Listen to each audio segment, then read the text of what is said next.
اپنے لب کو ٹچ کیا نا؟ کتنی بار؟ 2 بار کیا. تو پہلے ہے خدا کی شان تنزیہ، اس کا منزہ ہونا، مبرہ ہونا کہ انسان سے محبت کو کرتا ہے اور وہ کہتا ہے کہ باری تعالیٰ میں تجھے دیکھنا چاہتا ہوں، میں تجھے چومنا چاہتا ہوں، تو نے اتنی نعمتیں مجھے عطا کی.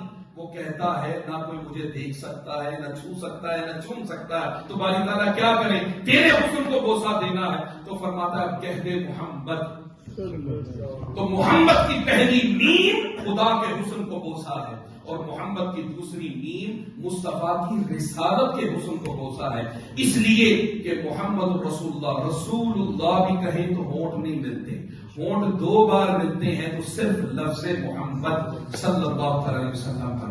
آپ دیکھیں نا ہمارے اس جہان کے اندر قریشی صاحبزاد محمد رضوان قریشی، عدنان قریشی، زین قریشی، جب ان کے والد گرامی رحمۃ اللہ تعالیٰ علیہ بیمار تھے، علیل تھے، ہاسپٹل میں تھے، تو مجھے ان کا فون آیا تو کہنے لگے کہ ہمارا دل یہ چاہتا ہے کہ ہم اپنے والد کو کسی اور بہتر جگہ پر منتقل کر لیں. بات اسی طرح تھی تاکہ ہمارے والد بچ جائیں، بچنے کی کوئی سبیل بن جائے.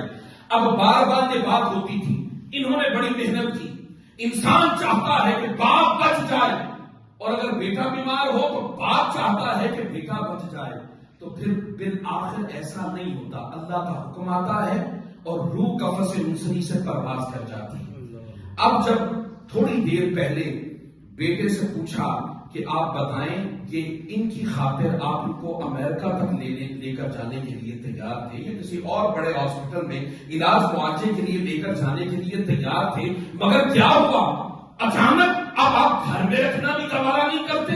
اب آپ کہتے ہیں کہ چلیں وہ پیس آف گارڈن وہاں لے چلیں، وہاں مٹی نکالتے ہیں، کلو 2 کلو 10 کلو مٹی نہیں ہوتی، منو من مٹی انسان نہیں اٹھاتا، کرین اٹھا رہی ہے اور اٹھا کر باہر نکالتی ہے، پھر اس منو من مٹی کے اندر آپ ڈال کے واپس آ جاتے ہیں.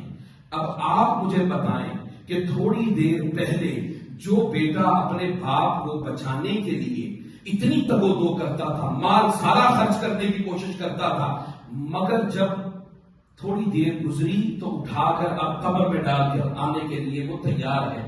کیوں؟ اب اس جسم میں کیا آنکھیں نہیں ہیں؟ بولیں ابرار بھائی، آنکھیں ہیں نا، کان بھی اسی طرح، سر بھی اسی طرح، پاؤں بھی سلامت، ہر چیز سلامت ہے. تو نکلا کیا ہے اس میں سے؟ بولیں بس کریں روح. تو روح نکلی ہے.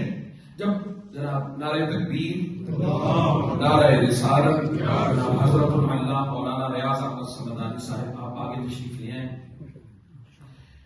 اب نکلا کیا ہے؟ روح نکلی ہے. اور روح نکل جانے سے اتنا فرق پڑ گیا کہ اب کوئی گھر میں رکھنا بھی گوارا نہیں کرتا، اب کوئی بھی گھر میں رکھنا گوارا نہیں کر رہا. اب کیا کہتے ہیں؟ اٹھاؤ اس کو قبر میں ڈال دو. اب نکلا کیا ہے؟ روح. تو روح کبھی کسی نے دیکھی؟ بولے روح کبھی کسی نے نہیں دیکھی. تو جس کو دیکھا نہیں اور جو نظر نہیں آتی اس کے نکل جانے سے اتنا فرق پڑ جاتا ہے کہ کوئی گھر میں رکھنا بھی گوارا نہیں کرتا، اٹھاتا ہے اور کہتا ہے جاؤ اس کو قبر میں ڈالاؤ. دوستو اسی طرح قیامت کا دن ہوگا، نفسا نفسی کا عالم ہوگا. لوگ اپنے اعمال کے ڈھیر اللہ کی بارگاہ میں لے کر جائیں گے اور عرض کریں گے باری تعالیٰ یہ نماز ہے، یہ روزہ ہے، یہ زکات ہے، یہ حج ہے، یہ اعمال صالحہ خیرات تیری بارگاہ میں پہنچا ہوں، لے کر حاضر ہوا ہوں میرے مولا، اسے قبول کر لے. اس وقت آواز آئے گی اے بندے جسم تو لایا ہے، روح نظر نہیں آ رہی. وہ کہے گا اوہ باری تعالیٰ روح کیا ہے؟ ادھر سے آواز آئے گی ارے یہ نماز یہ دین کا جسم ہے، یہ روزہ یہ دین کا جسم ہے، یہ حج کے دین کا جسم ہے، یہ اعمال صالحہ سارے کے سارے یہ دین کا جسم ہے. اور میرے مصطفیٰ کی محبت یہ دین کے جسم کی روح ہے، مصطفیٰ کا عشق یہ دین کے جسم کی روح ہے، مصطفیٰ کا ادب یہ دین کے جسم کی روح ہے. جس طرح تمہارے جسموں سے روح نکل جائے تو تم گھر میں رکھ